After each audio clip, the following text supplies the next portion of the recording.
दोस्तों नमस्कार, स्वागत है आपके YouTube चैनल में बीपीएससी एग्जाम फॉर यू में। आज हमारा टॉपिक एनसीईआरटी क्लास 6 के हिस्ट्री चैप्टर 1 से लेके हम 12 चैप्टर तक के एक ही वीडियो में बात करेंगे। और सबसे बड़ी बात है, ये आपको एक समरी के द्वारा ये पूरी तरह आपको ये चैप्टर क्लियर कराए जाएंगे और आपके आगामी एग्ज़ाम के लिए बहुत ही महत्वपूर्ण होंगे, जो कि आने वाले आपके बीपीएससी एवं सीटेट एग्ज़ाम है। तो चलिए बिना देर किए हम सबसे पहले देखते हैं हिस्ट्री क्या है। तो हिस्ट्री क्या है आपको भी पता है, जो अतीत की घटनाओं का वर्णन करता है और अतीत के अध्ययन करने का महत्व बताता है। अगर देखा जाए इतिहास, इतिहास क्या है, तो इतिहास 3 शब्दों से मिलकर बना है। ठीक है, पहला इत प्लस हास। ठीक है ना। इत मतलब होता है ऐसा हुआ होगा, ऐसा ही हुआ होगा। तो आपका इतिहास क्या होता है, 3 शब्दों से मिलकर बना होता है और जैसा होता है क्या, ऐसा ही हुआ होगा, एज इट इज हैपेंड। ठीक है। और इसका अगर महत्व हम जानते हैं, अतीत के अध्ययन करने का महत्व जानते हैं, तो लोगों और समाज को बेहतर ढंग से समझने के लिए हम इतिहास को पढ़ते हैं। ठीक है। दूसरा, मुश्किल समय से बचने के लिए भी हम इतिहास पढ़ते हैं और अपना रास्ता जानने के लिए, और एक उद्देश्य परिचित विकसित करने के लिए। और याद रखिएगा, इतिहास के जनक हेरोडोटस को कहा गया है। डिवीजन ऑफ हिस्ट्री, हिस्ट्री को कितने भागों में बांटा गया है, तो सबसे पहले प्री हिस्ट्री केस बांटा गया यानी प्रागैतिहासिक काल में, प्रोटो हिस्ट्रिक अदैतिहासिक काल में, और हिस्ट्रिक यानी ऐतिहासिक काल में। 3 तरीके से हिस्ट्री का डिवीजन किया गया है, जो कि आपका डिवीजन है। अच्छा, हेरोडोटस को क्या कहा जाता है, इतिहास का जनक माना जाता है। और इसकी पुस्तक क्या थी, तो आप लोग ये कमेंट बॉक्स में बताएंगे हिस्टोरी का। अब इतिहास जानने के स्रोत क्या है, यानी कि साधन क्या है, तो इतिहास जानने के पहला 2 साधन है। पहला पुरातत्व और दूसरा साहित्य। साहित्य में भी दो आपका है, पहला देसी और दूसरा विदेशी। अच्छा, पुरातत्व में क्या क्या हम जान सकते हैं, अभिलेख से जान सकते हैं, सिक्के से जान सकते हैं, स्मारक से जान सकते हैं और चित्रकला के से जान सकते हैं। ठीक है। और सिक्कों को हम क्या कहते हैं, न्यूमिस्मेटिक यानी मुद्रा शास्त्र कहते हैं उसके अध्ययन को। अब धार्मिक और गैर धार्मिक। धार्मिक हम ब्राह्मण साहित्य जान सकते हैं, बौद्ध साहित्य, और थर्ड वन जैन साहित्य से हम जान सकते हैं कि इतिहास के स्रोत क्या क्या हैं। अब विदेशी साहित्य में यूनानी, चीनी, अरबी। अब आप बताइए चीनी यात्री कौन कौन थे, तो पहले याद रखिएगा, हम देखा जाए तो तिब्बती लेखक कौन थे, तो तारानाथ थे, और चीनी यात्री हैंगसांग थे। ठीक है। और यूनानी लेखक आप खुद बताएंगे इस चीज़ को। ठीक है। अब हम नेक्स्ट बढ़ते हैं आगे। तो हमारा पहला अध्याय एनसीईआरटी का ये कुछ ओवरव्यू था जो आपको बता दिया गया है। ठीक है। अब हम देखेंगे पहला चैप्टर, क्या क्या, कहाँ, कैसे और कब। ये आपका पहला चैप्टर आपके सामने। इतिहास क्या है, तो इतिहास समय के साथ विकसित होने वाले परिवर्तन का अध्ययन है। इतिहास क्या है, तो समय के साथ होने वाले परिवर्तन का अध्ययन है। और यह मानव समाज के सभी पहलुओं को शामिल करता है, यानी एक दो नहीं, जितने भी पहलू हैं ये सभी समाज के पहलुओं को शामिल करता है। राजनीतिक, सामाजिक, आर्थिक, वैज्ञानिक, प्रौद्योगिकी, चिकित्सा और सांस्कृतिक, बौद्धिक, धार्मिक और सैन्य विकास सभी इतिहास का क्या है, हिस्सा है। अच्छा, क्यों पढ़ें इतिहास, या आपके मन में क्वेश्चन आना चाहिए। तो इतिहास केवल अतीत के बारे में नहीं है, यह वर्तमान के बारे में है, और जिस समाज में हम रहते हैं उसका निर्माण उन लोगों ने किया जो हमसे पहले आए थे। ठीक है ना। उनके दैनंदिन जीवन के सुख दुख, तत्कालीन समस्याओं से जूझने के उनके प्रयास और उनकी खोजों और आविष्कारों ने धीरे धीरे मानव को और मानव समाजों को बदला है। मतलब धीरे धीरे हमारे अंदर क्या आया, बदलाव। एक बार में एक साथ चीज़ें नहीं बदली हैं, सब समय के अनुसार चीज़ें धीरे धीरे परिवर्तन हुई हैं। और इतिहास को पढ़कर हम समझ सकते हैं कि सदियों का जो विकास है ना, जो सदियों का विकास के बाद आधुनिक दुनिया कैसे उभरी है। ऐसी कई चीज़ें हैं जिनका हम पता लगा सकते हैं कि अतीत के लोग क्या खाते थे, किस तरह के कपड़े पहनते थे, और वे किस घरों में रहते हैं। और ये हमें कैसे पता चलेगा, जब हम इतिहास को पढ़ेंगे कि हमारे जो पूर्वज थे वो किस तरीके से रहते थे, क्या खाते थे, क्या पहनते थे, और किस घर पे रहते थे। और अतीत के लोग कहाँ रहते थे? तो कई लाख वर्ष तक लोग नदियों के किनारे रहे थे। कहाँ तक रहे थे? तो नदियों के किनारे रहे थे। ठीक है, नदियों में कौन कौन से आपके नदी किनारे होंगे? आप यह ब्रह्मपुत्र नदी, ठीक है, गंगा नदी के किनारे रहते। और वे कौन? अपने भोजन संग्राहक थे, यानी कि संग्राहक से कहा जाता है। और वे पशुओं का भी शिकार करते थे। पुरातत्व विधियों ने आखेटक संग्राहकों द्वारा बनाई गई उपयोग की जाने वाली कुछ वस्तुएं खोजी। ऐसा अनुमान लगाया जाता है कि लोगों ने पत्थर, लकड़ी और हड्डी के उपकरण बनाए, यानी कि पत्थर को नुकीला करके और लकड़ी को एक डिगिंग करने के लिए बनाया गया, ठीक है, और हड्डी के भी चीज़ों को मारने के लिए, उसको प्रयोग करने के लिए बनाया गया। ठीक है, जिसमें पत्थर का उपकरण कालांतर शेष में पाए गए हैं। कुछ स्थल निम्नांकित हैं।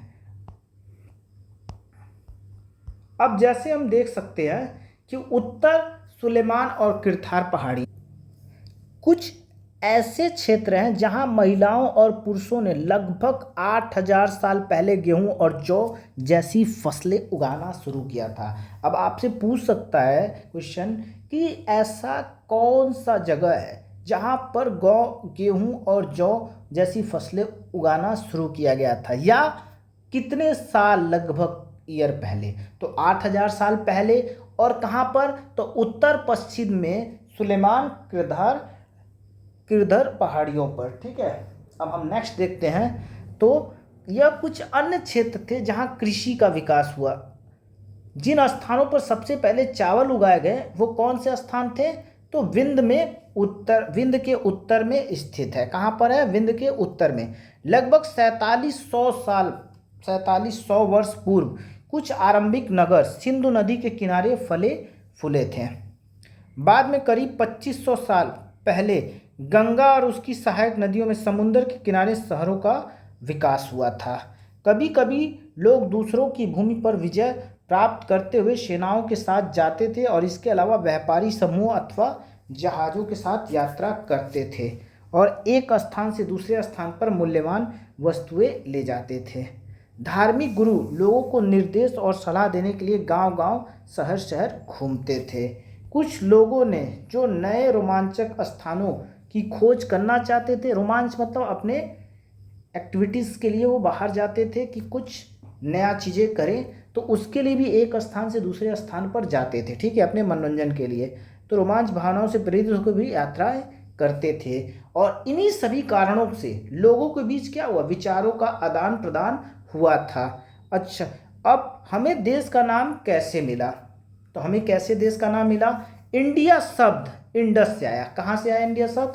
जिसमें संस्कृत में सिंधु कहा जाता है। लगभग 2500 वर्ष पूर्व पूर्व उत्तर पश्चिम में आने वाले ईरानियों और यूनानियों ने क्या कहा? इंडस से परिचित थे। उन्होंने हिंदोस या इंडोस कहा, और नदी के पूर्व भूमियों को इंडिया कहा था। भारत का नाम का उपयोग उन लोगों ने समूह के लिए किया गया था जो उत्तर पश्चिम में रहते थे और जिनका उल्लेख संस्कृत के पुरानी रचना लगभग 3500 साल पहले ऋग्वेद में किया गया था, और बाद में इसका उपयोग देश के लिए किया जाने लगा।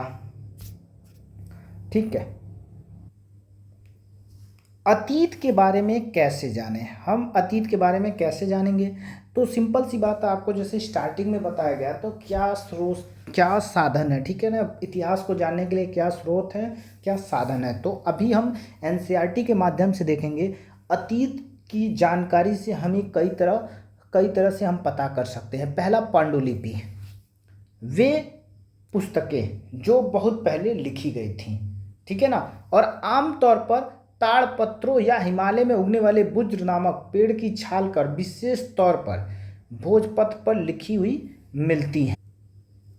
इन पुस्तकों में सभी प्रकार के विषयों की चर्चाएं मिलती हैं, जिसमें धार्मिक विश्वास, प्रथाएं और राजाओं की जीवन और चिकित्सा और विज्ञान जैसे अलग अलग महाकाव्य की कविताएं, नाटकों का उल्लेख भी शामिल है। और इनमें से कई संस्कृत में लिखे गए थे, अन्य प्राकृतिक में हैं और तमिल में भी थे, जैसा आप स्क्रीन पर देख सकते हैं। अभिलेख क्या होता है? तो ये पत्थर या ऐसे पत्थर या धातु जैसे अपेक्षाकृत कठोर सतहों पर लिखे गए लेख हैं, इसमें कभी कभी राजा अपने आदेश उत्कीर्णित करवाते यानी कि उस पर गुदवाते थे यानी कि लिखवाते थे, ताकि लोग उन्हें देख सकें, पढ़ सकें और उनका पालन कर सकें। ठीक है ना। और किस पे लिखवाते तो याद रखिएगा, कठोर सतह यानी कि पत्थर उत्थर पर। और अन्य प्रकार के लेख भी हैं जिसमें स्त्री पुरुष द्वारा किए गए कार्य भी उत्कीर्णित कार्यों का लिखा गया है। उदाहरण के लिए प्राय शासक लड़ाइयों में अर्जित विजयों का विवरण लिखा जाता था। तो ठीक है ना। अब हम देखते हैं नेक्स्ट। अब जैसे अफगानिस्तान में आपको मिलेगा, ठीक है, 2250 वर्ष पूर्व में कंधार वर्तमान अफगानिस्तान से प्राप्त हुआ और इसमें अशोक नामक शासक के आदेश का उत्कीर्ण करवाया गया। अब पुरातत्वविद किसे कहते हैं ये जान लीजिए, एज इट इज इस क्वेश्चन को सीटेट एग्जाम में दिया गया था।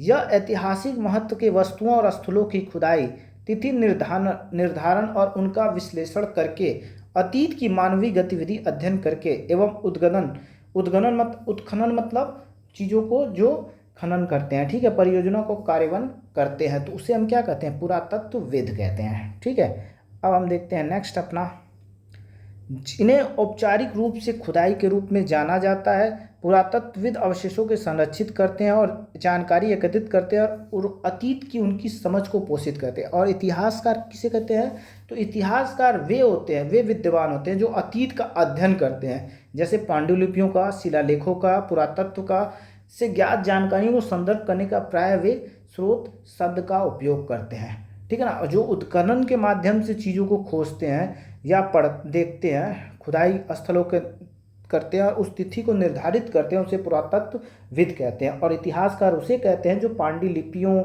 शिलालेखों और पुरातत्व से ज्ञात जानकारी को, ठीक है ना, उसको अध्ययन करते हैं और उस प्रकार को चीज़ों को बताते हैं, तब उसे इतिहास कहते हैं। ठीक है ना। अब अध्याय 2 आपके सामने, आरंभिक मानव की खोज। अब शैल चित्रकला, सबसे पहले देखेंगे शैल चित्रकला में क्या है। जिन गुफाओं में आरंभिक लोग रहते थे उनमें कुछ दीवारों पर चित्र मिले हैं। इसके उत्कृष्ट उदाहरण मध्य प्रदेश के दक्षिण उत्तर प्रदेश में देखना, मध्य प्रदेश और दक्षिण उत्तर प्रदेश में, मध्य प्रदेश में कहाँ है तो आपको पता है, ठीक है, भीमबेटका, और उत्तर प्रदेश में आप इस चीज़ को कमेंट बॉक्स में बताएंगे। और इन चित्रों की जंगली पशुओं बड़ी मानवीय सटीकता और कौशल से चित्रित किया गया है। नाम और तिथियां कैसे आईं। हम जिस काल का अध्ययन कर रहे हैं उन्हें पुरातत्व विधियों द्वारा विशाल नाम रखे गए हैं। पहला, पुराण पाषाण काल। पुराण पाषाण कब से हुआ है तो पुरातत्वविद आरंभिक काल को पुराण पाषाण कहते हैं। यह नाम पत्थर के औजारों और कुछ महत्व अंकित करता है। पुराण पाषाण काल 20 लाख साल पहले से लगभग 12,000 वर्ष पूर्व तक माना जाता है और काल के इस लंबे खंड को आरंभिक, मध्य और उत्तर पाषाण काल को विभाजित किया गया है। ठीक है। और इसी मानव इतिहास में लगभग 99% हिस्सा इसी काल से संबंधित है। ठीक है। अब मध्य पाषाण काल क्या होता है तो अजब इसमें आपको पुराण पाषाण काल, मध्य पाषाण काल और कौन सा एक काल है, नव पाषाण काल है। ठीक है। पुराण पाषाण काल में मैं कुछ अपने तरफ से बता दे रहा हूँ आपको। इसमें मनुष्य क्या था, आखेटक था, खाद्य संग्रहक था, आग का आविष्कार हो गया था बट इसमें प्रयोग करना नहीं जानते थे, छोटे छोटे समूहों में रहते थे और इसमें होमोस्पेसियंस का उदय हुआ, चित्रों का बनना हुआ जो कि भीमबेटका में पाया गया है। ठीक है। और यहाँ पर हमें अतिरम्पक्कम तमिलनाडु से, हथनौरा एमपी से मानव खोपड़ी का प्रथम साक्ष्य भी मिलता है। ठीक है ना। और याद रखिएगा इसे पुराण पाषाण काल और इंग्लिश में पैलियोलिथिक कहते हैं और पाषाण काल का मतलब होता है स्टोन एज। अब हम बात करेंगे मेसोलिथिक यानी कि मध्य पाषाण काल में। इस काल में पर्यावरणीय बदलाव मिलते हैं, ठीक है, जिसे हम मेसोलिथिक कहते हैं। और इस समय में 12,000 वर्ष से लेकर 10,000 वर्ष पूर्व तक रखा गया है। और इस काल के जो औजार थे ना आमतौर पर बहुत छोटे होते थे, माइक्रोलिथ थे, और लघु पाषाण इसे कहते हैं। और याद रखिएगा इसमें अगर हम पुराण पाषाण काल की बात करें तो यहाँ पर हमें क्या क्या मिले थे औजार, तो कुल्हाड़ी मिले थे, क्लीवर मिले थे। आदि विशिष्ट उपकरण पर आधारित पुरापाषाण काल की संस्कृति के जो अवशेष हैं वो सोहन नदी घाटी के पास जो कि पंजाब में है, बेलन नदी घाटी के पास जो कि मिर्ज़ापुर में है, और नर्मदा नदी घाटी जो कि दक्षिण भारत के भोपाल के पास स्थित है, और भीमबेटका नामक स्थान पर हमें चित्रित शैलियाँ मिले हैं। अब हम देखते हैं नवपाषाण काल। नवपाषाण काल में की शुरुआत लगभग 10,000 वर्ष से शुरुआत हुई थी, और जलवायु में परिवर्तन 12,000 वर्ष पहले हुए, जो कि अपेक्षाकृत गर्म परिस्थितियों के साथ साथ दुनिया की जलवायु में बड़े बदलाव हुए थे। और याद रखिएगा नवपाषाण काल कहाँ पर मिले थे। तो नवपाषाण काल आपके उपकरण सबसे पहले उत्तर प्रदेश के टोंस नदी घाटी के 1860 ईस्वी में लेमेंश्योर ने प्राप्त किया था। नवपाषाण काल की सबसे प्राचीनतम आवास की बात की जाए तो साक्ष्य आपका पाकिस्तान के बलूचिस्तान प्रांत में स्थित मेहरगढ़ नामक स्थान से प्राप्त हुआ है। ठीक है, और यहीं से सबसे पहले हमें साक्ष्य मिलता है किसका, तो आपका कृषि का। ठीक है, जलवायु परिवर्तन से हमें क्या मिला, घास के मैदानों का विकास हुआ, जिसके परिणाम स्वरूप हिरण, मृग, बकरी, भेड़, मवेशी यानी घास पर जीवित रहने वाले पशुओं की संख्या में वृद्धि हुई। जो लोग पहले यहाँ जानवरों का शिकार करते थे बाद में उन जानवरों का सहारा लेने लगे थे, जिसके परिणाम स्वरूप उनमें जानवरों के खान पान की आदतों और प्रजनन समय की जानकारी हासिल करने लगे थे। अनुमानित है कि इन पशुओं का पालन का विचार आया होगा और उसके दौरान मत्स्य पालन भी महत्वपूर्ण हो गया। खेती और पशुपालन की शुरुआत, यह वह काल भी है जब उपमहाद्वीपों के विभिन्न भागों में गेहूं, जौ और चावल सहित कई अन्य अनाज घास प्राकृतिक रूप से उगती थी। संभव इससे लोगों को स्वयं पौधे उगाने का विचार आया होगा। ठीक है, और जिसके परिणाम स्वरूप कृषक बने होंगे। लोग जानवरों का पालन करने लगे, उनके द्वारा जानवरों को अपने आवास के आसपास बांधने जाने लगा था। सबसे पहले जंगली जो पशु पालतू बनाया गया था। ठीक है, आमतौर पर लोग इन पशुओं को अन्य जंगली पशुओं के हमले से सुरक्षा करते थे और इस तरह के वे पशुपालक बन गए। ठीक है, अब हम बात करते हैं अध्याय 3, खाद्य संग्रह से लेकर भोजन उत्पादन तक। एक नवीन जीवन शैली। ठीक है, नया जीवन शैली कैसे हुई थी, तो जब लोगों ने पौधे उगाना शुरू किया तो इसका मतलब ये रहा होगा कि लंबे समय तक एक ही स्थान पर रहना होगा। जाहिर सी बात है, कोई चीज़ अगर वो कर रहे हैं एक स्थान पर रहेंगे ही, जाहिर से ऐसा तो है नहीं आज पौधा लगाएं कल वो उग के बड़ा हो गया।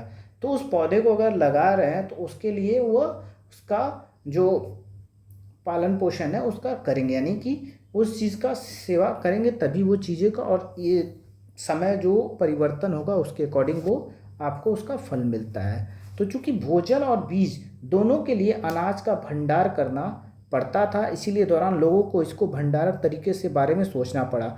ऐसे इलाकों में मिट्टी के बड़े बड़े भांड बनाना शुरू कर दिए या टोकरियाँ बुनने लगे और ज़मीनों में गड्ढे खोदने जैसे कार्य करने लगे।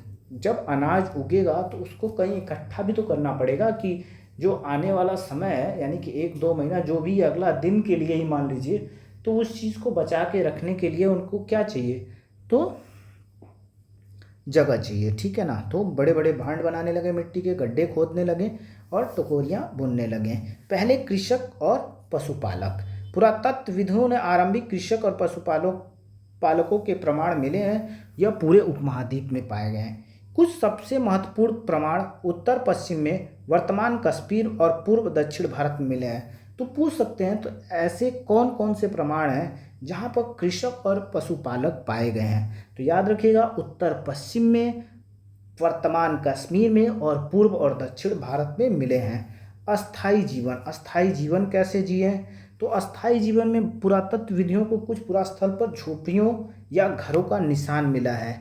ठीक है, उदाहरण के बुज्रहोम वर्तमान कश्मीर में लोगों ने गर्तवास बनाए, यानी कि जमीन में खोदा गया था और उन तक सीढ़ियाँ भी बनाई गई थी जिसके इस्तेमाल में ठंड के मौसम में खुद को संरक्षित करने हेतु करते थे। पुरातत्वविदों ने झोपड़ी के अंदर बाहर खाना बनाने के चूल्हे भी मिले हैं।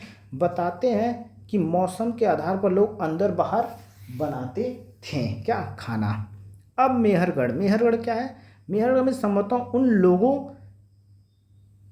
उन लोगों में मेहरगढ़ संभवतः उन स्थलों में से एक था जहां लोग क्षेत्र में पहली बार जौ और गेहूं उगाना, भेड़ और बकरियां पालन करना सीखा था। कहाँ पर? तो मेहरगढ़ में। ठीक है। और मेहरगढ़ कौन सा स्थान है? तो आपको पता है, प्राचीन नवपाषाण काल स्थान है। ठीक है। और यहाँ पर हमें प्राचीनतम आवास भी मिले हैं जो कि पाकिस्तान के बलूचिस्तान प्रांत में स्थित है। ठीक है, जो मेहरगढ़ में ही पड़ता है। मेहरगढ़ अन्य खोजों को वर्गाकार, आयताकार अवशेष मिले हैं। प्रत्येक घर में 4 या इससे अधिक कमरे मिले हैं। कहाँ पर मिले हैं? तो मेहरगढ़ में। और इसकी जिसमें कुछ का उपयोग भंडारण के लिए किया जा रहा होगा। ठीक है। अब हम बात करते हैं chapter 4 and subscribe BPSC exam for you. देखते हैं चैप्टर 4 आरंभिक नगर। आरंभिक नगरों में क्या होता है? तो हड़प्पा नगर। हड़प्पा नगर, इन नगरों का विकास 4700 वर्ष पूर्व हुआ था। तो मैं इसको बताने से पहले कुछ तथ्य बता दे रहा हूँ जिसको आप एक बार सुन लीजिएगा ध्यान से और याद कर लीजिएगा, जो कि आपके एग्ज़ाम के लिए इम्पॉर्टेंट है। तो सबसे पहले आप याद रखिएगा, अगर देख लिया जाए कि हड़प्पा सभ्यता को किन किन नामों से बुलाया जाता है, तो इसको कहा जाता है सरस्वती सभ्यता। क्या कहा जाता है? सरस्वती सभ्यता। ठीक है। और इसके बाद इसको क्या कहा जाता है? ताम्रपाषणी। ताम्रपाषणी। ठीक है। इसके बाद इसको कहा जाता है यहाँ पे मेलुआ सभ्यता। अक्सर पूछे जाने वाला मेलुआ सभ्यता किसे कहा जाता है? ठीक है। तो मेलुआ सभ्यता इसी को कहा जाता है। और सिंधु सभ्यता को प्रोटो हिस्ट्री अथवा कांस्य युग में रखा जा सकता है, यानी कि कांस्य युग भी इसे कहा जाता है। ठीक है, कांस्य युग भी कहा जाता है। ठीक।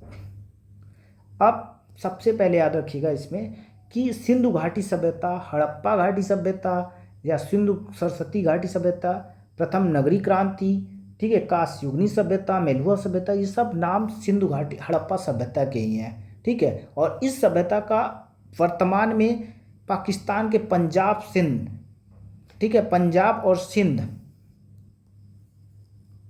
और सिंध में, भारत और गुजरात, राजस्थान, हरियाणा, पंजाब में पाए गए हैं। ठीक है। और पुरातत्वविद लगभग इन शहरों में अनोखी वस्तुएं मिली और इनमें काले रंग चित्र वाले मिट्टी लाल बर्तन थे। अब सबसे पहला क्वेश्चन आता है कि ये बताइए इस विभाग के जन्मदाता कौन थे? किस विभाग के? तो भारतीय पुरातत्व सर्वेक्षण विभाग के। तो याद रखिएगा अलेक्जेंडर कनिकम थे। और इस विभाग के जो नींव जो रखे थे ना, किस काल में रखा गया था? तो वायसराय लॉर्ड कर्जन के काल में पड़ी थी। और जब भारतीय पुरातत्व विभाग के निदेशक जॉन मार्शल थे, कौन थे उस समय? तो जॉन मार्शल थे। कौन? भारतीय पुरातत्व विभाग के निदेशक। ठीक है। और इस समय जो उनके अंडर में जो काम कर रहे थे वो दयाराम साहनी थे, जो उन्होंने खोजा था 1921 में। और हड़प्पा की खोज, ठीक है ना, हड़प्पा की खोज किसने की थी? तो दयाराम साहनी ने। और रखलदास बनर्जी ने मोहनजोदड़ो की खोज की थी 1922 में, यानी कि 1922 में। और इसकी आकृति कैसी है? त्रिभुजाकार है। ठीक है। और याद रखिएगा इस सभ्यता का उत्तर पूरा स्थल से, यानी कि मैं आपको एक और बता दे रहा हूँ, उत्तर पूरा स्थल से, ये उत्तर है मान लीजिए, ये नॉर्थ है और ये आपका साउथ है और ये आपका वेस्ट है और ये आपका ईस्ट है। तो अगर उत्तर में आपका टोटल फैला था आपका तो मांदा, यानी कि जम्मू में, ठीक है, ये आपका जम्मू हो गया जे। ठीक। और पश्चिम में आपका उत्तर में आपका क्या था? जम्मू। तो दक्षिण में क्या था? दाइमाबाद। क्या था? दाइमाबाद। ठीक है। तो ये आपका दक्षिण में था। अब इन दोनों की जो किलोमीटर थी ना, वो 1400 किलोमीटर थी, 1400 किलोमीटर। अब पश्चिम में कौन थे? तो सूतकांगेडोर। ठीक है। और आपका पूरब में, तो पूरब में आपका आलमगीरपुर। और इन दोनों का जो किलोमीटर था ये 1600 किलोमीटर था, यहाँ तक फैला हुआ था। और सिंधु घाटी का जो लोगों का किसके साथ व्यापार होता था? तो मेसोपोटामिया के साथ व्यापार होता था। ठीक है। और यहाँ पे पक्के ईंट, पत्थर आदि के प्रयोग किए गए थे। और अब याद रखिएगा कि कैसे पता हमें चलता है, तो सर जॉन मार्शल ने कहा था कि 3250 से लेके 2750 ईसा पूर्व, और रेडियो कार्बन C14 से हमें पता चलता है 2500 से लेके 2750। ठीक है, और याद रखिएगा सिंधु सभ्यता का जो नाम दिया है ना, तो जॉन मार्शल ने दिया। और इसी के साथ हम अपने NCERT के तथ्य पर बढ़ते हैं, नहीं तो ये आपका वीडियो बहुत ही लंबा हो जाएगा। बताने के लिए बहुत कुछ है, हम आगे बढ़ते हैं अब। तो सबसे पहले आप देखिए हड़प्पा नगरों की विशेषता क्या थी। तो हड़प्पा नगरों की विशेषता, इसमें कई नगर 2 या 2 से अधिक भागों में विभाजित है। आमतौर में पश्चिम का जो हिस्सा था वो छोटा लेकिन ऊंचा होता था। जो पश्चिम का हिस्सा होता था वो छोटा होता था लेकिन क्या होता था, ऊंचा होता था, और जिसे हम क्या कहते थे, दुर्ग कहते थे। क्या कहते थे, दुर्ग कहते थे। आमतौर पे पूर्व का जो हिस्सा था ना, बड़ा लेकिन क्या होता था, नीचा होता था। कैसा होता था, तो नीचा होता था, और इसे पुरातत्वविदों ने निचला नगर कहा गया है। इसे क्या कहा, निचला। यानी कि आपसे अगर कहे कि हिस्सा छोटा लेकिन ऊंचा तो दुर्ग, और हिस्सा पूर्व का हिस्सा बड़ा लेकिन निचला हिस्सा छोटा तो क्या होगा, तो यहाँ पे हम कहेंगे इस चीज़ को निचला नगर कहेंगे। इसमें ईंटें अच्छी तरह से पकी हुई थीं, हजारों वर्ष तक बनी रहीं। ईंटों के लगने की पद्धति इस प्रकार थी कि जिसमें दीवारों को मजबूत प्रदान की थी। और इस पुरातत्वविद में इसमें महान स्नानघर पाया गया है। संभवतः महत्वपूर्ण लोग विशेष अवसरों के सरोवर को डुबकी लगाते थे। ठीक है, और अन्य शहर में कालीबंगा, लोथल, अग्निकुंड मिले हैं जहाँ बलि दी जाती थी। और मोहनजोदड़ो, हड़प्पा और लोथल जैसे बड़े बड़े भंडार गृह मिले हैं। याद रखिएगा, आपको पूछ दिया जाए कि कालीबंगा क्या है, तो याद रखिएगा काले रंग की चूड़ियाँ जिसे कहा जाता है। और इसकी खोज किसने की, आप कमेंट बॉक्स में बताइए। तो कालीबंगा की खोज याद रखिएगा राजस्थान के हनुमानगढ़ जिले में स्थित है, जो घग्गर नदी और प्राचीन में इसे सरस्वती कहा जाता था। और यहाँ पर ही सबसे पहले जुते हुए खेत का हमें निशान मिला, यानी हल का निशान मिला है। बेलनकार ईंटें भी मिले हैं, लकड़ी के हल का साक्ष्य मिला है यहाँ पे हमें। लोथल की खोज किसने की थी, तो याद रखिएगा डॉक्टर SR राव। और अगर बात की जाए कालीबंगा की, तो अमलानंद घोष 1953 यानी 1953 में खोज की थी। और लोथल की किसने खोज की थी, SR राव ने। किस नदी के किनारे है, भोगवा नदी के किनारे है। कहाँ पड़ता है, गुजरात के अहमदाबाद जिले में। और याद रखिएगा यहाँ पे हमें डाकयार्ड यानी कि हमें क्या मिलता है यहाँ पे, तो हमें यहाँ पे डाकयार्ड मिलता है। और यहाँ पे एक दरवाज़ा बड़ा अच्छा था, जो मकान का दरवाज़ा गली की ओर ना खुलकर सड़क की ओर खुलता था। ठीक है, अब हम बढ़ते हैं अपने आगे। आमतौर पर घर या 1-2 मंजिला ऊंचे होते थे, जिनमें एक आंगन, चारों ओर कमरे बने होते थे। अधिकांशतः घरों में अलग स्नानघर होते थे, कुछ में पानी की आपूर्ति के कुछ कुएं होते थे। इसमें कई ढके हुए नाले भी मिले हैं, तो याद रखिएगा ये मोहनजोदड़ो मिले हैं। ठीक है, नगरीय जीवन कैसा था, यानी कि नगरीय जीवन कैसा था, तो हड़प्पा में एक बहुत व्यस्त स्थान था। ऐसे लोग जिन्होंने शहर में विशेष भवनों के निर्माण की योजना बनाई थी। यह संभवतः यहाँ के शासक थे। कौन थे यहाँ के शासक, यानी कि राजा थे। और इन नगरों में लिपिक थे। और लिपिक को क्या मतलब हुआ, यानी कि यहाँ लिखना जानते थे, मुहरे तैयार करने जैसे कार्यों में मदद करते थे। शिल्पकार भी थे, स्त्री हो या पुरुष, इन तरह की चीज़ों पर अपने घरों में या विशेष कार्यशालाओं में निर्माण करते थे। दोनों करते थे, यानी स्त्री पुरुष दोनों। और टेराकोटा के क्षेत्र में खिलौने मिले हैं, अधिकांश बच्चे भी खेलते होंगे, देख सकते हैं आप फिगर में। अब हम बात करते हैं शिल्प। ठीक है, शिल्प पुरातत्वविदों द्वारा पाई गई अधिकांश चीज़ें पत्थर, खोल और धातुओं से बनी हैं, जिनमें तांबा, कांस्य, सोना और चांदी शामिल हैं। कैसे कैसे धातुओं से बनी है, तो तांबा से, ब्रॉन्ज से, सोना से और चांदी से। तांबे और कांसे से उपयोग औजार, हथियार, आभूषण और बर्तन बनाने के लिए किया जाता है। और सोने चांदी का आभूषण और बर्तन बनाने के लिए भी किया जाता था। यहाँ मिली आकर्षक मन के भाट और बर्तन शामिल हैं। हड़प्पा वासियों ने पत्थर की मुहरों का भी निर्माण किया था। पुरातत्वविद में टेराकोटा और फेन से बनी तकलियाँ भी मिली हैं, और इनका उपयोग सूत काटने के लिए किया जाता था। क्या काटने के लिए किया जाता था, तो सूत काटने के लिए किया जाता है। किसका, फैन से बनी तकलियाँ भी मिली हैं। अब देखते हैं फिगर में, देख सकते हैं आप, मोहनजोदड़ो से प्राप्त एक महत्वपूर्ण व्यक्ति की पत्थर की मूर्ति है, जिनमें कढ़ाईदार वस्त्र पहनाए हुए दर्शाए गए हैं। ये सब देख सकते हैं, ठीक है ना। कच्चा माल क्या होता था? कच्चा माल वे पदार्थ, ठीक है, जो हम प्राकृतिक रूप से जैसे लकड़ी या धातुओं के अयस्क में पाए जाते हैं, ओर्स में, मतलब किसानों के पशुपालक द्वारा उत्पादित किए जाते हैं। हड़प्पा वासियों अनुमानित वर्तमान राजस्थान से और यहाँ तक कि ओमान से भी तांबा प्राप्त करते थे। राजस्थान से और ओमान से हम क्या प्राप्त करते थे? तांबा प्राप्त करते थे। और टीन और कांस्य बनाने के लिए तांबे के साथ जो मिश्रित धातु थी, वर्तमान अफगानिस्तान और ईरान से लाया गया हो सकता है। ठीक है, आशंका जो है कि सोना आज के कर्नाटका से आया होगा, जो कि कीमती के साथ साथ पत्थर और वर्तमान गुजरात से, ईरान और अफगानिस्तान से लाया गया होगा। नेक्स्ट, भोजन। यहाँ बहुत से लोग नगरों में रहते थे। अन्य अन्य ग्रामीण इलाकों में रहने वाले फसलें उगाते थे और पशुओं का पालन करते थे। पौधे के अवशेषों से हमें पता चलता है कि हड़प्पावासी गेहूँ, जौ, दाल, मटर, चावल, तिल, अलसी और सरसों उगाते थे। कौन कौन से? गेहूँ, जौ, दाल, मटर, चावल, तिल, अलसी और सरसों उगाते थे। बीज बोने के लिए मिट्टी खोदने के हेतु नए उपकरण हल का प्रयोग किया जाता था।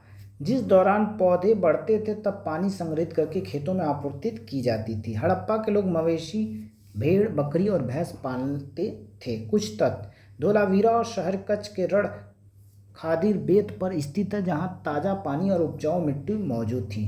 ठीक है, धोलावीरा को 3 भागों में विभाजित किया गया। धोलावीरा की खोज किसने की थी?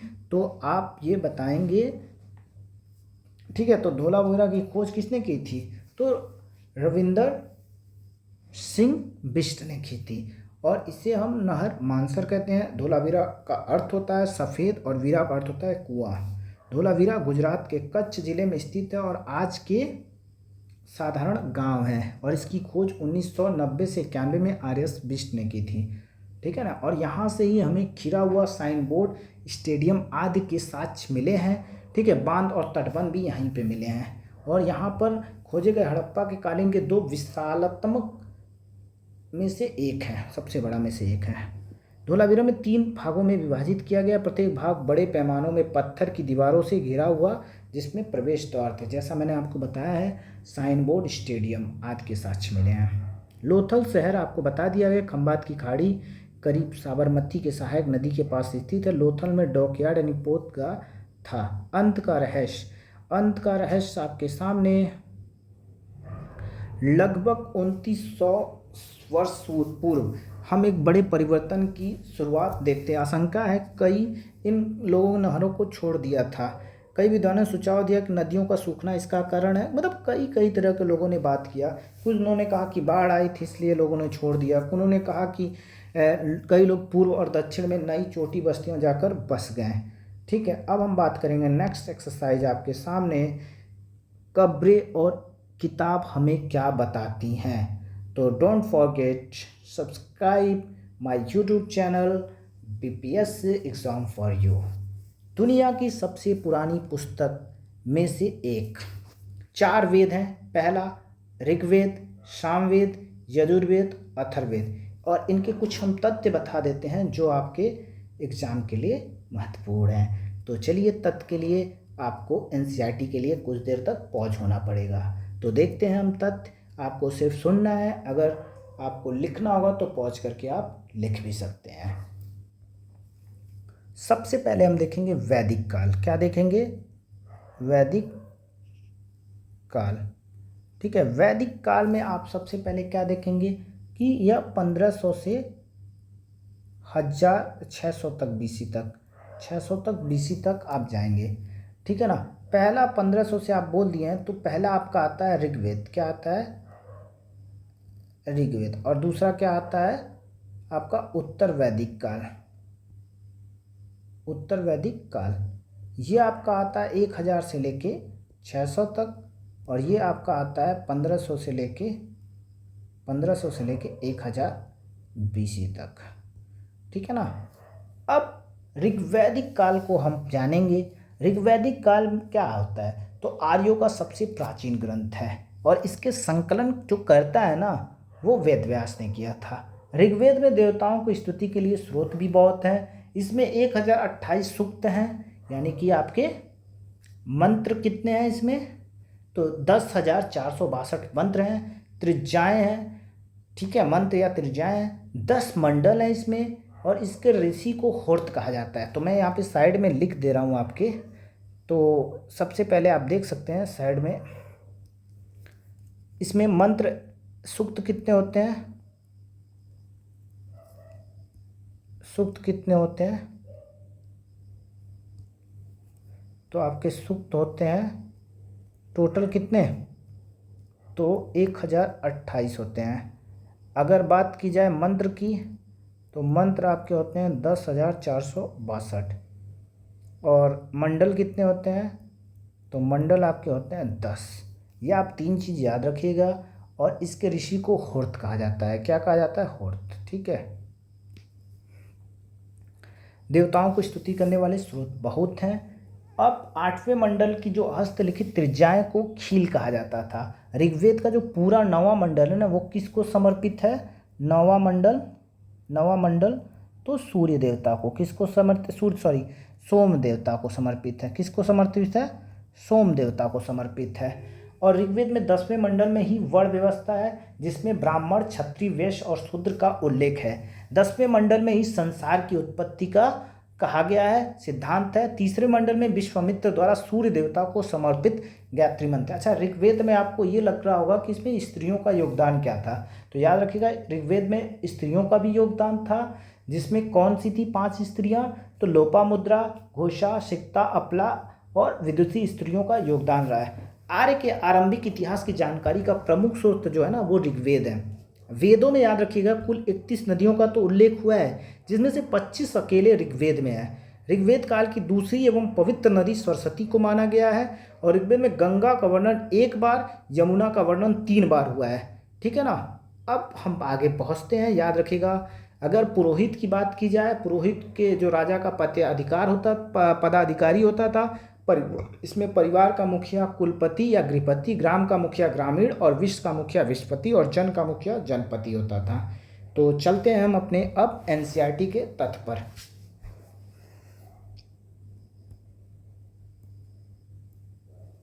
सबसे प्राचीन वेद आपको पता है, ये 3500 वर्ष पहले हुई थी। ऋग्वेद में 1000 प्रार्थनाएं भी शामिल हैं, जो कि आपको सूक्त कहा जाता था। आपको बता दिया गया कितने सूक्त हैं, तो 1028 थे। मंत्र आपको 10,462 बता दिया गया। और इन्हीं विभिन्न देवी देवताओं को स्तुतियों की रचना की गई थी। जैसे सोम देवता के लिए कौन सी मंडल का था, तो सोम देवताओं के लिए हमारा 9वां मंडल समर्पित है। और तीसरा जो है वो किसके लिए समर्पित है, तो सूर्य देवता के लिए समर्पित है। इसमें 3 देवी देवता यानी अग्नि के देवता अग्नि, इंद्र एक योद्धा देवता, सोमा जो था एक पौधा जिससे एक विशेष पेय तैयार किया जाता था। भजनों की रचना ऋषियों ने की थी। अधिकांशतः भजन सीखे और सिखाए गए थे, जबकि कुछ महिलाओं द्वारा भी रचित थीं। कुछ भजन संवाद के रूप में थे। ऐसे भजन का हिस्सा विश्वामित्र नामक ऋषि और 2 नदियों के व्यास और सतलज के बीच एक संवाद है, जिन्हें देवी के रूप में पूजा जाता है। अब हम देखेंगे संयुक्त भाषा एवं अन्य भाषाएं। भारत यूरोपी भाषा। संस्कृत भारत यूरोपी के रूप में जाने वाली भाषाओं में से एक शामिल है। कुछ भारतीय भाषाओं जैसे असमिया, गुजराती, हिंदी, कश्मीरी और सिंध एशियाई भाषाएं जैसे फारसी कई यूरोपीय भाषाएं हैं। तो याद रखिएगा, अगर भाषाओं की बात की जाए तो किस आर्टिकल में आपके प्रस्तुत है, तो आर्टिकल आपका किस में है, तो 343 से लेकर 351 तक आपका ये आर्टिकल दिया गया है, ठीक है, आर्टिकल। और ये किस भाग में है, तो भाग 17 में है। अब अन्य भाषा परिवार। उपमहाद्वीप में उपयोग की जाने वाली भाषाएं विभिन्न परिवारों से संबंधित हैं। उदाहरण के लिए पूर्व में बोली जाती है तिब्बती बर्मा परिवार की, तेलुगु, तमिल, कन्नड़ और मलयालम द्रविड़ परिवार से संबंधित। झारखंड और मध्य भारत के कुछ हिस्सों में बोली जाने वाली एस्ट्रो एशियाटिक संबंधित मानी जाती है। वैदिक समाज के महत्वपूर्ण तथ्य क्या हैं। वेदों से हमें यह ज्ञात होता है, क्या ज्ञात होता है, कि वैदिक समाज में घोड़े और गाय का मूल्यवान पशु थे। कौन पशु थे यहाँ पे, तो घोड़े। अगर बात की जाए आपके, ठीक है, नदियाँ विशेष रूप से सिंधु और अन्य सहायक नदी सरस्वती के नाम से भजनों में मिलता है। अब भजनों में गंगा और यमुना का नाम केवल एक बार है। गंगा और यमुना का सिर्फ कितनी बार नाम है? तो एक बार नाम है। ठीक है, किसका? तो गंगा और यमुना का। पेरियार नदी का एक बार भी नहीं है, याद रखिएगा। ठीक है ना। अब ऋग्वेद में मवेशियों, बच्चों और घोड़ों के लिए कई प्रार्थनाएं रची गई हैं। घोड़ों को उन रथों में उपयोग किया जाता जिनका उपयोग मवेशियों के लिए लड़ाई में किया जाता था। यह लड़ाइयाँ उन भूमि के लिए भी लड़ी गई जो चारगाह के लिए महत्वपूर्ण थी और जहाँ जल्द ही पकने वाली जौ जैसी फसलें उगाए जा सकता था। कुछ लड़ाइयाँ पानी के लिए और कुछ बंदी बनाने के लिए लड़ी गई थी। युद्ध के प्राप्त धन से कुछ सरदारों को रखा जाता था, जिनमें से पुरोहित शेष वितरित कर दिया जाता था। कुछ धन यज्ञों और बलिदानों के लिए किया जाता था और कुछ आग में आहुति दी जाती थी। यह आहुति देवी देवताओं को दी जाती थी। आहुति में घी, अनाज और कभी कभी जानवरों का भी इस्तेमाल किया। अधिकांशतः जो पुरुष युद्धों में भाग लेते थे। कोई नियमित सेना नहीं थी इस समय, लेकिन ऐसी सभाएं थी जहां लोग मिलते थे और युद्ध को शांति के मामलों पर चर्चा करते थे। वहाँ वैसे लोग को अपना सरदार चुनते थे जो अक्सर बहादुर और क्या होते थे? कुशल होते थे। लोगों को परिभाषित करने वाले शब्द। ऋग्वेद में लोगों के काम के आधार पर दो समूह में बांटा गया। पहला पुरोहित, जिन्हें कभी ब्राह्मण कहा जाता था, जो विभिन्न अनुष्ठान करते थे, और दूसरे राजा के रूप में विभाजित किया गया। राजाओं के पास राजधानी, महल, सेनाएं नहीं थीं, ना ही वे कर वसूले करते थे। सामान्यतः पुत्र स्वतः ही पिता के उत्तराधिकारी रूप में राजा नहीं बनता था। लोग को और यह समुदाय समूह के वर्णित दो शब्दों का उपयोग किया जाता था। जन शब्द, जिसका प्रयोग हम हिंदी के लिए अन्य भाषाओं में आज भी करते हैं। दूसरा शब्द विष, जो वैश्य शब्द विष के निर्मित है। अब जन शब्द कितनी बार आया है? तो याद रखिएगा, जन शब्द का उल्लेख 275 बार है और विश्व शब्द का 170 बार और जनपद का आपका एक बार भी नहीं है। और इसमें 3 कव्याली संसद होते थे। ठीक है, विधत, सभा और समिति। और उदाहरण के लिए भारत का जन विष, यदु जन विष। ठीक है, भजनों की रचना करने वाले खुद को आर्य बताया था। साथ ही उन्होंने अपने विरोधियों को दास या दासु कहा था। यज्ञ, वे लोग यज्ञ नहीं करते थे और शायद दूसरी भाषा बोलते थे। बाद में दास स्त्रीलिंग दासी का शब्द यानी कि गुलाम हो गया। दास वे पुरुष होते थे जिन्हें अक्सर युद्ध में बंदी बनाकर लाया जाता था और उन्हें मालिकों को जायदाद माना जाता था, चाहे वो जो भी काम करवा लें। इनाम गांव में विशेष सावधान मिला है हमें। अब देखते हैं, इनाम गांव भीमा की एक सहायक नदी घोड़े नदी के पर स्थित एक स्थल है जो 3600 से लेकर 2700 ईसा पूर्व पहले बसा था। यहाँ वैश्य को आमतौर पर उत्तर की ओर सिर के साथ जमीन में दफनाया जाता है। तो पूछ सकता है वैश्यों को आमतौर पर किस तरीके से दफनाया जाता था? तो उत्तर के साइड सिर करके दफनाया जाता था। ठीक है, कहाँ पर? इनाम गांव में। कभी कभी घरों के भीतर ही मृतकों को दफनाया जाता था और जिन बर्तनों में सामान्यतः भोजन और पानी के लिए प्रयोग किया जाता उन्हें मृतक के साथ रख दिया जाता था। अब बात करेंगे अध्याय 6, राज्य और प्राचीन गणराज्य। कुछ लोग शासक बने। कैसे शासक बने देखते हैं। वैदिक काल में कुछ राजा संभवतः यानी लोगों द्वारा चुने जाते थे, लेकिन लगभग 3000 वर्ष पूर्व हम देखते हैं कि राजाओं का चयन जो तरीका है ना, कुछ परिवर्तन हुआ। यानी कि जो पुरुष थे वो बड़े बड़े यज्ञ करके राजा के रूप में पहचाने जाने लगे थे, जहाँ अश्वमेध या घोड़े की बलि ऐसी एक अनुष्ठान थी। इन सभी आयोजनों से राजा का मुख्य स्थान होता था। उनके पास अक्सर विशेष आसन एवं सिंहासन या बाघ की खाल होती थी। युद्ध क्षेत्र में राजा का जो सारथी उसका सहचर होता था, वह राजा के विजयों के गुणगान गाता था और उनके जो रिश्तेदार होते थे या पत्नियां होती हैं, पुत्र, कई तरह के छोटे छोटे अनुष्ठान करने पड़ते थे, जहां अन्य राजा केवल दर्शक के रूप में यज्ञ को देखते थे। पुरोहित राजा के ऊपर पवित्र जल छिड़काव करते थे। पुरोहित कौन होते थे? वही ब्राह्मण जो राजा के साथ रहते थे। इन आयोजनों में सामान्य लोग विष या वैश्य भी उपहार लाते थे। हालांकि कुछ लोग जैसे पुजारियों द्वारा शूद्र माने जाने वाले लोगों को कर्मकांड से बाहर रखा गया था। अब वर्ण क्या है? उत्तर वैदिक काल में पुरोहित लोग 4 समूह में विभाजित थे, जिन्हें वर्ण कहा जाता है। इनके अनुसार प्रत्येक वर्ण का कार्य जो था ना, अलग अलग समूहों का था। पहला जो था वर्ण वो ब्राह्मण था। ब्राह्मणों की अपेक्षा की जाती कि वेदों का अध्ययन करके और करें और पढ़ाएं, यज्ञ करें और उपहार प्राप्त करें। दूसरा स्थान शासक थे, जिन्हें छत्री भी कहा जाता था। उनका काम लड़ाई लड़ना और लोगों की रक्षा करना था। तीसरे थे वैश्य या विश्य, यह कृषक पशुपालक थे। यह कृषक या पशुपालक और व्यापारी थे। अंतिम सूत्र, जिनका काम तीनों समूह का क्या करना था, सेवा करना था और कोई अनुष्ठान नहीं कर सकते थे। जनपद मतलब महायज्ञों को करने वाला राजा अब जन की नहीं जनपदों का राजा क्या कराया जाएगा, माने जानने लगेगा। जनपद का शाब्दिक होता है जन के बसने की जगह, जन के बसने की जगह होता है। पुरातत्वविद में अब जनपद की शाब्दिक अर्थ क्या होता है, तो जनपद का शाब्दिक अर्थ होता है जन के बसने की जगह। ठीक है, पुरातत्वविदों ने इन जनपदों में कई बस्तियां की खुदाई की, जिसे इसमें दिल्ली में पुराना किला है, मेरठ में पास हस्तिनापुरा में और एटा के पास अंतरिक्ष खेड़ा। और याद रखिएगा अंतरिक्ष खेड़ा से ही हमें पहले लोहे का साक्ष्य मिलता है। मृदभांड, लोग मिट्टी के बर्तन बनाते थे। इनमें से कुछ धूसर रंग के थे, अन्य लाल थे। अन्य स्थलों पर पाए जाने वाले विशेष प्रकार के मृदभांड को चित्रित धूसर मृदभांड के नाम से भी जाना जाता है। और जैसा कि नाम से स्पष्ट है कि धूसर रंग के बर्तनों में चित्रकारी की जाती थी, समानतः उनके रेखाओं पर ज्यामिति पद्धति उकेरी जाती थी। महाजनपद, महाजनपद क्या है, लगभग 2500 साल पर कुछ जनपद दूसरे तुलना में अधिक महत्वपूर्ण हो गए, महाजनपद कहलाए। अधिकांशतः महाजनपद की एक राजधानी थी, जिन्हें महाजनपदों की किलाबंदी की थी। नए राजाओं ने सुरक्षा की दृष्टि से सेनाएं रखनी शुरू की। सेनाओं को नियमित वेतन तथा वर्ष भर राजा द्वारा भरण पोषण किया जाता था। कुछ भुगतान संभवतः आहत सिक्कों के रूप में भी किया जाता था।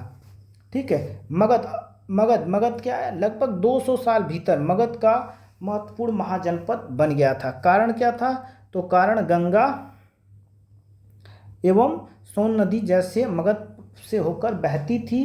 परिवहन, जल आपूर्ति, भूमि को उपजाऊ बनाने के लिए मगध के कुछ भागों पर वंशानित थे। जंगल में रहने वाले हथियारों को पकड़कर सेना के लिए प्रशिक्षित किया जा सकता। वनों और घरों के वाहनों और रथों के निर्माण के लिए भी लकड़ी का हम प्राप्त करके सुगम का क्षेत्र में लोहे का शुभ खदानें थी, जिसका मजबूत उपकरण हथियारों बनाने के लिए किया जाता था। अब शासक, मगध के दो शक्तिशाली शासक बने बिंबिसार, पहला बिंबिसार और दूसरा अजातशत्रु थे, जिन्होंने अन्य जनपदों को जीतने के लिए हर संभव साधन अपनाए थे। और महापद्मनंद अन्य महत्वपूर्ण शासक था। ठीक है, उसके बाद कौन आता है, घनानंद। घनानंद की हत्या करके मौर्य वंश की संस्थापना करता है कौन, चंद्रगुप्त मौर्य। राजधानी बिहार में राजगृह कई वर्षों तक मगध की राजधानी रही। बाद में राजधानी पाटलिपुत्र स्थानांतरित कर दिया गया।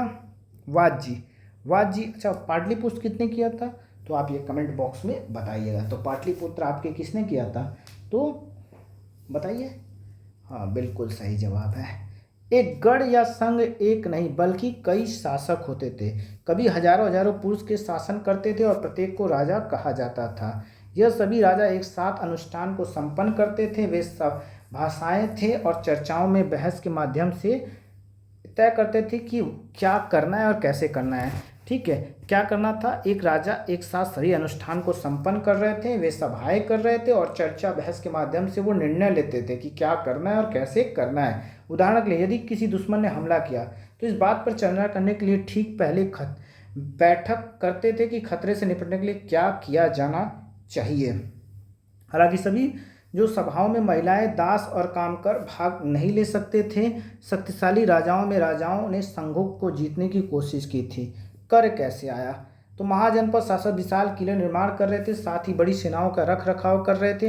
इसीलिए उन्हें संसाधनों की आवश्यकता के साथ साथ उन्हें इकट्ठा करने के लिए अन्य अधिकारियों की भी आवश्यकता थी। इसी लोग द्वारा लाए विभिन्न उपहारों और निर्भर रहने के बजाय जनपदों के राजाओं के लिए होता है कि उन्होंने नियमित कर वसूल करना शुरू किया था। वो फसलों पर लगाए जाने वाले महत्वपूर्ण कर थे। ठीक है, फसलों पर कर लगाए जाने का सबसे महत्वपूर्ण था। शिल्पकारों पर कर लगाया, व्यापारों पर, खरीदने और बेचने वालों पर, सामानों पर भी, पशुपालक पर भी कर लगाया गया, शिकारियों और संग्राहों पर भी कर लगाए गए। कहाँ कहाँ कर लगाए गए, फसलों पर, शिल्पकारों पर, खरीद और बेचने जाने वाले सामानों पर, पशुपालकों पर जो पशु पालते थे, जो कोई सामान खरीदते और बेचते थे उन पर भी, और शिकारियों और संग्राहकों पर भी कर लगाए गए। कृषि में परिवर्तन होगा। इस काल में दो परिवर्तन बड़े हुए थे, ठीक है। पहला, लोहे से बने हल का उपयोग हुआ और इस अब कठोर जमीन को लकड़ी और लोहे का कहाँ पहले साक्ष्य मिला था आपको बता दिया गया है, कहाँ पर, तो अंतरिक्ष खेड़ा उत्तर प्रदेश के, ठीक है। और याद रखिएगा यहाँ पर ही हमें लोहे के सबसे पहले साक्ष्य मिलते हैं। अब कठोर जमीन लकड़ी के फाल की तुलना में लोहे के फाल में आसानी से जोता जा सकता था, ताकि अच्छा लकड़ी का फाल कहाँ मिला है, तो याद रखिएगा कालीबंगा में। कालीबंगा की खोज किसने की, तो अमलानंद घोष ने किया। आसानी से जोता जाता ताकि अधिक अनाज उत्पादन किया जा सके। लोहे के धान के रोपण शुरू किया, यानी लोगों ने खेतों में बीज छोड़कर अब धान उपजाने के बजाय धान के पौधे लगाकर रोपण करना शुरू किया, जिससे ज़्यादा से ज़्यादा क्या किया जाए, उत्पादन किया जा सके। आमतौर पर गुलाम, स्त्री, पुरुष, दासा और दासी भूमि खेतिहरों पर काम कर और यह परिश्रम करना पड़ता था। अब हम पढ़ेंगे अपने नेक्स्ट अध्याय, नए प्रश्न और विचार। आपके नए प्रश्न और विचार क्या है। अब याद करेंगे बुद्ध यानी कि गौतम बुद्ध की बात की जाए तो आपको फिर से हम बता रहे हैं कि एनसीईआरटी को अभी पॉज कीजिए, हम आपको जो तथ्य बता रहे हैं उसको आप नोट करिए।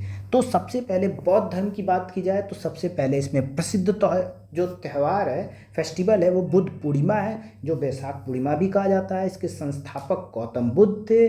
लाइट ऑफ एशिया इन्हें कहा जाता है, यानी कि एशिया का प्रकाश कुंज कहा जाता है। इनका जन्म 563 ईसा पूर्व में कपिलवस्तु नेपाल के लुम्बिनी नामक गांव में हुआ था, वर्तमान में जो रोमन देही है। पिता का नाम इनका शत्रुधन, घोड़े के नाम कंथक, माता का नाम महामाया और इनके जो सारथी था वो चन्ना था। इनके जन्म के 7वें दिन इनकी माता की मृत्यु हो गई। फलस्वरूप इनका पालन पोषण इनकी मौसी प्रजापति गौतमी ने किया। गृह त्याग की घटना को इनको कहा गया महाविनिष्क्रमण। गृह त्याग के प्रति घोड़ा था। पहले गुरु आलार कलाम जो सांख्य दर्शन के आचार्य थे, दूसरे गुरु रुद्रक्राम पुत्र थे। उर्वेला में, याद रखिएगा उर्वेला में उन्होंने कठिन तपस्या की, जहां बैसाख पूर्णिमा बुद्ध पूर्णिमा की रात पीपल वृक्ष के नीचे निरंजना नदी के तट के किनारे स्थित गौतम बुद्ध को ज्ञान की प्राप्ति हुई। और इसी दिन सिद्धार्थ जो थे तथागत सत्य का ज्ञान हो गया, जो बुद्ध कहलाए। और ज्ञान की प्राप्ति को घटना को हमने क्या कहा, तो संबोधि कहलाया, ठीक है। अब पहला उपदेश इन्होंने सारनाथ में दिया, 5 ब्राह्मणों को दिया और उपदेश की घटना को ही क्या कहा गया, धर्म चक्र परिवर्तन, ठीक है। और इनकी उपदेश का जो भाषा था ना वो पाली में था, प्रकृति में। बुद्ध ने तपस्य और कलिक नामक 2 शूद्रों को सर्वप्रथम अपना क्या बनाया, अनुयायी बनाया। बुद्ध ने अपने जीवन का सर्वाधिक उपदेश कौशल की राजधानी श्रावस्ती में दिया। अंत में बुद्ध हिड़ावती नदी के किनारे यानी कुशावती, जो कि आज का समय कुशीनगर पहुँचे, जहाँ पे 483 ईसा पूर्व में इनकी मृत्यु हो गई और परंपरागत इन्हें महापरिनिर्वाण के नाम से जाना जाता है। अंतिम उपदेश जो था ना वो सुबच्च को दिया कुशीनगर में। किसको दिया अंतिम उपदेश, तो सुबच्च नामक एक शिष्य को दिया। मृत्यु के बाद बौद्ध के शरीर के अवशेषों को 8 भागों में बांट दिया गया और स्तूपों में इसको रख दिया गया। याद रखिएगा 3 रतन है और बुद्ध संघ धम्म, और इन्होंने अष्टांगी मार्ग दिया, यानी 8 मार्ग दिया है, ठीक है, जो कि आपके कल्याणकारी और मोक्ष प्राप्ति के लिए आपके क्या होगा, आसानी से आपका चीज़ों को हो जाएगा। अब हम बढ़ते हैं अपने अध्याय पर। इतनी तथ्य थे जो आप अगर रखते हैं तो एग्जाम में आपके काम आएगा। तो पहला आपका क्या है, सिद्धार्थ जिन्हें गौतम बुद्ध के संस्थापक गौतम बुद्ध के नाम से जाना जाता है, लगभग 2500 ईसा पूर्व पहले। बुद्ध एक छोटे से गढ़ से संबंधित हैं जिसे साक्यगढ़ भी कहा जाता है, और वे एक क्षत्रिय थे। युवावस्था में उन्होंने ज्ञान की खोज में अपनी घर की सुख जो सुविधा थी वो छोड़ दिया था। अच्छा, घर की जो सुख सुविधा कब छोड़ा था, तो याद रखिएगा 29 साल में। कब, 29 साल के में। और इनको ज्ञान की प्राप्ति कब हुई थी, तो 6 साल बाद हुई थी, यानी कि 35 के एज में इनको हुई थी। कई वर्ष भ्रमण के साथ साथ विचारकों से मिलकर विचार विमर्श करते रहते थे। अंत में उन्होंने स्वयं की ज्ञान की प्राप्ति मार्ग खोजने निशाचर किया और बिहार के बोधगया में एक पीपल के वृक्ष के नीचे कई दिनों तो ध्यान किया, जहाँ उन्होंने ज्ञान प्राप्त हुआ था। इसके बाद में बुद्ध या प्रज्ञ के रूप में जाने गए थे। इसके बाद वे वाराणसी के पास सारनाथ पहुँचे, जहाँ उन्होंने पहली बार शिक्षा दी थी। उन्होंने कुशीनगर में मृत्यु से पहले शेष जीवन पद यात्रा करते हुए एक स्थान से दूसरे स्थान जाकर लोगों को शिक्षा देते हुए व्यतीत किया था। बुद्ध की शिक्षा। बुद्ध ने सिखाया जीवन कष्टों और दुखों से भरा है। लालसा और इच्छाओं से ही हमारे दुखों का कारण है। कभी कभी हमें जीवन प्राप्त कर लेने से भी हम संतुष्ट नहीं होते हैं और अधिक पाने और चीज़ों को छाने की इच्छा रखते हैं। बुद्ध ने इसे लिप्सा या तन्हा यानी तृष्णा कहा है। इन्होंने शिक्षा दी हर चीज़ में आत्मसंयम बरतने से इस लालसा को मिटाया जा सकता है। यानी कि अगर आप पेशेंस रख रहे हैं तो चीज़ों को, ये क्या है, लालसा मिटाया जा सकता है अगर पेशेंस है तो। अब लोगों ने दयालु होने के, पशुओं सहित दूसरे जीवन को सम्मान करने की शिक्षा दी। उनका मानना था कि हमारे कार्य, जिन्हें कर्म कहा जाता है, परिणाम चाहे अच्छे या बुरे, हमें इस जीवन के अगले जीवन को प्रभावित करते हैं। बुद्ध के समान लोग भाषा जो प्रकृति में उपदेश दें ताकि हर कोई संदेश समझ सके। यह आपका क्या है, सारनाथ का स्तूप है। अब बौद्ध संघ के लिए बनाए गए विनय पिटक नामक पुस्तक लिखा गया था। इसमें हमें पता चलता है कि पुरुष और स्त्रियों के लिए अलग अलग विभाजित किया गया था। तो किस पुस्तक में हमें यह पता चलता है कि पुरुष और स्त्रियों के लिए अलग अलग विभाजित किया गया था? क्या था? संघ। तो सभी पुरुष संघ में शामिल हो सकते थे। संघ में शामिल होने वाले पुरुष और महिलाओं को सादा जीवन व्यतीत किया था। वे अपना अधिकांशतः निश्चित घंटों द्वारा भिक्षा शहरों और गांवों में जाते थे, जिन्हें भिक्षु कहलाते थे। क्या कहलाए थे? भिक्षु कहलाए थे। संघ में शामिल होने वाले ब्राह्मण, क्षत्रिय और व्यापारी, मजदूर, नाई, वेश्या आदि दास शामिल थे। यानी कि सभी के लिए सामान्य था। उनके इसमें ये नहीं था, वर्ड कास्ट सिस्टम नहीं था, वो सभी के लिए समान था। क्या? बौद्ध में संघ के लिए नियम। भिक्षुण भिक्षुणिकों के समर्थकों एवं स्वयं अस्थायी आश्रयों की आवश्यकता महसूस हुई, क्योंकि बारिश के दिनों में वो कहाँ कैसे टहल पाते, तो इसलिए उनके लिए क्या होता, कहाँ जा पाते, विहार का नाम से जाना जाता है। जब उन्हें एक अस्थायी जहाँ पे रहने के लिए उन्होंने विहार बनाया, लकड़ी के बने थे, बाद में उन्होंने ईंट के बनाए, फिर पहाड़ियों में खोदी, फिर पश्चिम भारत में शामिल थे। बौद्ध धर्म का प्रसार। महायान बौद्ध धर्म। कनिष्क के सबसे प्रसिद्ध कुषाण शासक थे, जिन्होंने लगभग 1900 वर्ष पूर्व शासन किया था। उन्होंने एक बौद्ध परिषद आयोजन की जहां विद्यमान महत्वपूर्ण मामलों पर चर्चा करते थे। अश्वघोष एक कवि, जिन्होंने बौद्ध जीवन बुद्ध चरित की रचना की। किसने रचना की? अश्वघोष। अश्वघोष ने बौद्ध जीवन यानी बुद्ध की जीवनी बौद्ध चरित की रचना की। किसने की? तो याद रखिएगा, अश्वघोष ने। अश्वघोष और अन्य बौद्ध विद्वान संस्कृत में रचनाएं करने लगे थे। महायान बौद्ध धर्म के नाम से बौद्ध धर्म का एक नया रूप विकसित हुआ। इसकी दो विशेषताएं थी। आरंभ में बौद्ध में उपस्थित संकेतों का उपयोग करके मूर्तिकला में दर्शाया जाता। उदाहरण के लिए ज्ञान की प्राप्ति को पीपल के पेड़ के मूर्तियों के द्वारा दर्शाया गया था। दूसरा परिवर्तन, बौद्धिस्ट में आस्था थी, तो ऐसे व्यक्ति माने जाते थे जिन्हें ज्ञान प्राप्त हो चुका था। ज्ञान प्राप्ति पश्चात पूर्ण अलग वाव में रह सकते थे और शांति में ध्यान कर सकते थे। बौद्धिस्ट की पूजा बहुत लोकप्रिय हुई और मध्य एशिया, चीन, बाद में कोरिया और जापान में फैल गई। बौद्ध धर्म दक्षिण पूर्व एशिया और श्रीलंका, म्यांमार, थाईलैंड और इंडोनेशिया सहित दक्षिण पूर्व एशिया में अन्य हिस्सों में फैल गई और धार्मिक और इन क्षेत्रों में अधिक लोकप्रिय हुई। अब बौद्ध जो था तीर्थयात्री। जब व्यापारी समूह जहाज पूरे देशों में यात्रा करते थे, तीर्थयात्री भी अक्सर उनके साथ जाते थे। ऐसे में प्रसिद्ध चीनी बौद्ध यात्री फयान आया, जो कि 1600 वर्ष उपमहाद्वीप में आए थे, और जो हेंगसांग जो 1400 साल पहले वर्ष आया था, और क्विंग जो स्वांग के आगमन से 50 वर्ष बाद आया। उन्होंने बुद्ध से जुड़े स्थानों के साथ साथ मठों का दौरा किया और इनमें तीर्थ प्रत्येक यात्रा का लेखा जोखा प्राप्त है। उन्होंने अपनी यात्रा, जिसमें अक्सर वर्षों लग जाते थे, दौरान आने वाले खतरों के बारे में लिखा था, साथ ही मठों के बारे में जिक्र किया था। उन्होंने दौरा किया था कि वृत्तांतों में अनेक किताबों का उल्लेख मिला, जिन्हें साथ में वापस ले गए थे। और आपको एक बता दिए जाए कि जैसा कि आप देख सकते हैं, क्या हेंगसांग के बारे में बताया गया। तो हेंगसांग कौन थे? तो आपके हेंगसांग कौन थे? तो चीनी यात्री थे हेंगसांग। ठीक है, चीनी यात्री हेंगसांग थे, जो कन्नौज के शासन हर्षवर्धन के काल में भारत आया था। इसकी पुस्तक जो थी ना, सियुकी थी, the essay of western world थी, और यह भारत में 16 वर्ष रहा था। 6 वर्ष तो इसने नालंदा में विश्वविद्यालय में अध्ययन किया और बौद्ध संस्थाओं एवं भारतीय वेशभूषा, खान पान का विषयों में लिखा। किसने? तो चीनी यात्री हेंगसांग ने। अब दूसरा भी एक आया था चीनी यात्री फयान, जो चंद्रगुप्त द्वितीय विक्रमादित्य के शासनकाल में आया था। इसकी जो प्रसिद्ध पुस्तक ने रचना जिसने किया ना फोक्यो की, यानी कि रिकॉर्ड ऑफ बुद्धिस्ट कंट्री। ठीक है, अब भारत के 6 पद्धतियाँ कौन कौन थे। सदियों में सत्य को लेकर भारत भौतिक खोज दर्शन के 6 प्रणालियों को दर्शाया गया है। उन्होंने वैश्विक न्याय संगत सांख्य योग पूर्व मीमांसा वेदांत उत्तर मीमांसा के नाम से जाना जाता है। कहा जाता है इन 6 प्रणालियों की स्थापना क्रमशः ऋषि कणद, गौतम, कपिल, पतंजलि और जैमिनी और महर्षि व्यास ने किया था।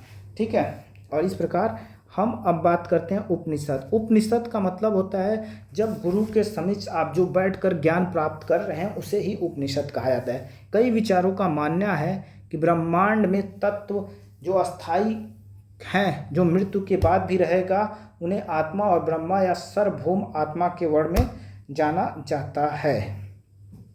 ठीक है, अनेक विचार उपनिषद का दर्ज है। उत्तर वैदिक काल में ग्रंथों का हिस्सा है। उपनिषद का शाब्दिक अर्थ है समीप बैठा। इन ग्रंथों की शिक्षकों और छात्रों के बीच बातचीत का संकलन भी शामिल है। अधिकांशतः उपनिषद विचारक पुरुष थे, जिसमें विशेषकर ब्राह्मण और राजा शामिल थे। कभी कभी गर्गी जैसी महिलाओं विचारों का उल्लेख मिलता है। अपने विद्यार्थों में लिए प्रसिद्ध थीं और शाही दरबारों में होने वाले बहसों में भाग लेती थी, और इन चर्चाओं में गरीब लोग शायद ही कभी हिस्सा लिया करते थे। एक प्रसिद्ध अपवाद सत्यकाम जबाल का है, जिनका नाम उसकी दासी माँ के नाम पर पड़ा है। सत्यकाम सत्य जानने की तीव्र जिज्ञासा हुई। गौतम नामक एक ब्राह्मण उन्होंने अपने विद्यार्थी के रूप में स्वीकार किया और समय सर्वाधिक प्रसिद्ध विचारक उनमें से एक बन गए थे।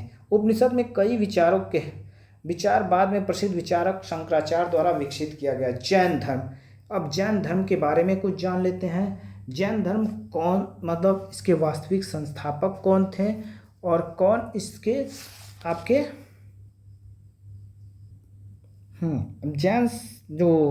जैन धर्म पढ़ने से पहले जैसे 24वें तीर्थंकर वर्तमान महावीर थे, लेकिन हम जैन शब्द से क्या हम समझते हैं, तो जैन शब्द संस्कृत के जिन से बना है, जिसका अर्थ है विजेता। जैन महात्माओं को निग्रंथ यानी कि बंधन रहित और जैन संस्थाओं को तीर्थंकर कहा गया है। और याद रखिएगा कोई भी धर्म हो अंतिम लक्ष्य क्या होता है उसका, मुक्ति पाना होता है। ठीक है ना, एनी रिलीजियन। अब हम बात करेंगे जैन परंपराओं के अनुसार इस धर्म में 24 तीर्थंकर हुए और 22 तीर्थंकर ऐतिहासिक संगीत हैं, याद रखिएगा। और जैन धर्म में प्रथम तीर्थंकर और संस्थापक कौन थे, ऋषभदेव या आदिनाथ थे। और ऋग्वेद में याद रखिएगा ऋषभदेव और अरष्टंती 22वें का उल्लेख मिला है। जैन धर्म में 23वें जो तीर्थंकर थे वो पार्श्वनाथ, जो काशी के राजा अश्वसेन के पुत्र थे। 30 वर्ष की अवस्था में इन्होंने गृहत्याग संन्यास का जीवन अपनाया। ठीक है, और इन्होंने 4 आचरण दिया। पहला सत्य, सदा सत्य बोलो। दूसरा अहिंसा, प्राणियों की हिंसा ना करना। और असेतेन मतलब चोरी ना करना। अपरिग्रह, संपत्ति ना रखना। अब हम बात करेंगे महावीर स्वामी की, जो कि 540 ईसा पूर्व में वैशाली के निकट कुंडन ग्राम में जैन धर्म के वास्तविक संस्थापक के रूप में 24वें एवं अंतिम तीर्थंकर हुए हैं। बचपन का नाम इनका वर्धमान था। इनके पिता सिद्धार्थ नाम था। ठीक है, जातक कुल के थे, क्षत्रिय के प्रधान थे। अब इनकी माता त्रिशला थी। इनकी माता का नाम क्या था, त्रिशला। इनकी मृत्यु 468 ईसा पूर्व में, ठीक है, और इनकी जन्म 540 ईसा पूर्व में हुई थी। इन्होंने 30 वर्ष की अवस्था में माता पिता की मृत्यु के बाद, ठीक है ना, जीवन संन्यास लेने का निर्णय लिया। ठीक है, अब 12 वर्षों के बाद इन्होंने कठोर तपस्या के बाद बैशाखी मास के 10वें दिन, ठीक है ना, जमिका गांव के निकट ऋचुपालिका नदी के तट पर साल वृक्ष के नीचे इन्हें केवल यानी सर्वोच्च ज्ञान की प्राप्ति हुई। ज्ञान के प्राप्ति के बाद इन्हें जिन या विजेता या केवलीन कहा गया। ठीक है ना। महावीर स्वामी ने प्रथम शिष्य इनके दामाद कौन बने, जामिल बने। प्रथम जैन भिक्षुणी राजा धैर्यवान की पुत्री चंपा, ठीक है, बनी। और महावीर स्वामी ने उपदेश में प्राकृति या अर्थ मगधी में भाषा में दिया। महावीर स्वामी ने अपने शिष्यों को 11 गणधरों में किया। ठीक है, पार्श्वनाथ द्वारा प्रतिपादित 4 महाव्रत थे। महावीर ने अपना सबसे मेन व्रत जोड़ा, जो क्या है, ब्रह्मचर्य को जोड़ा। ठीक है ना। और याद रखिएगा स्थूलभद्र के शिष्य श्वेतांबर अर्थात श्वेत वस्त्र धारण करने वाले, और भद्रबाहु के शिष्य दिगंबर जो अर्थात नंगे रहने वाले कहलाएं। इसमें 3 रत्न है, सम्यक दर्शन, सम्यक ज्ञान, सम्यक आचरण। ठीक है, अब इस प्रकार हम आते हैं अपने जैन धर्म के एनसीईआरटी क्वेश्चन के तत्व पर।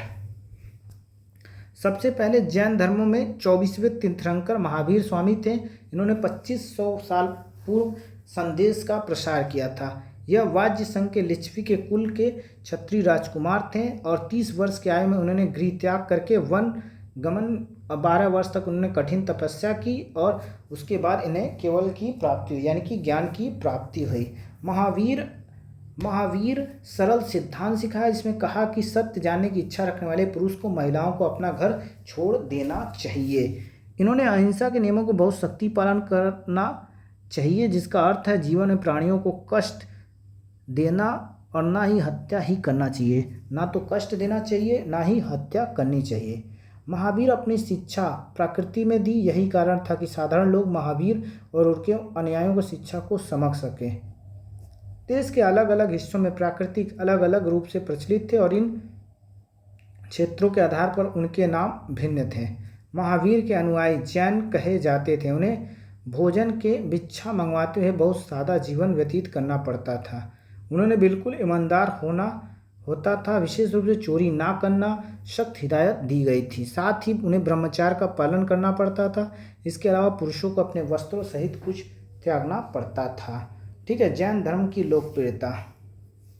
जैन धर्म की लोकप्रियता क्या है? जैन धर्म मुख्य रूप से व्यापारियों का समर्थन प्राप्त था। किसानों के लिए नए नियमों का अनुपालन बहुत कठिन था, इसलिए क्योंकि वह फसलों की रक्षा के लिए पशुओं को कीड़ों को मारना पड़ता था, इसलिए वो पालन नहीं कर पाते थे। सैकड़ों वर्ष जैन धर्म भारत उत्तम विभिन्न हिस्सों पर और गुजरात, तमिलनाडु, कर्नाटका तक फैल गया। महावीर के अनुयायी शिक्षकों को सदियों मौखिक रूप से प्रशासित किया। लगभग 2500 वर्ष पूर्व उन्होंने उस रूप में लिखा गया जिससे हमें वर्तमान में गुजरात के बल्लवी नामक स्थान से उपलब्ध है। ठीक है, आश्रम 4 आश्रमों की पहचान: ब्रह्मचर्य, गृहस्थ, वानप्रस्थ, संन्यास। ये आश्रमों की 4 प्रस्थान है। ब्रह्मचर्य क्या होता है? ब्राह्मण, क्षत्रिय, वैश्य, शूद्र पुरुषों का कर्तव्य कि वे सादा जीवन का व्यतीत करें और अपने जीवन में के प्रारंभिक वर्षों में वेदों का अध्ययन करें। गृहस्थ आश्रम उन्हें विवाह करके गृहस्थ जीवन व्यतीत करना था। वानप्रस्थ से गृह त्याग करके जंगल में रहते हुए थे व्यतीत करना। सन्यासी सब कुछ त्याग कर सन्यासी बनना।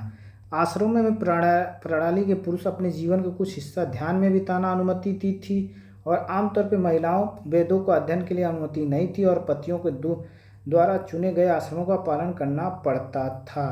अब हम नेक्स्ट अध्याय पढ़ते हैं, अशोक सम्राट जिसने युद्ध त्याग दिया।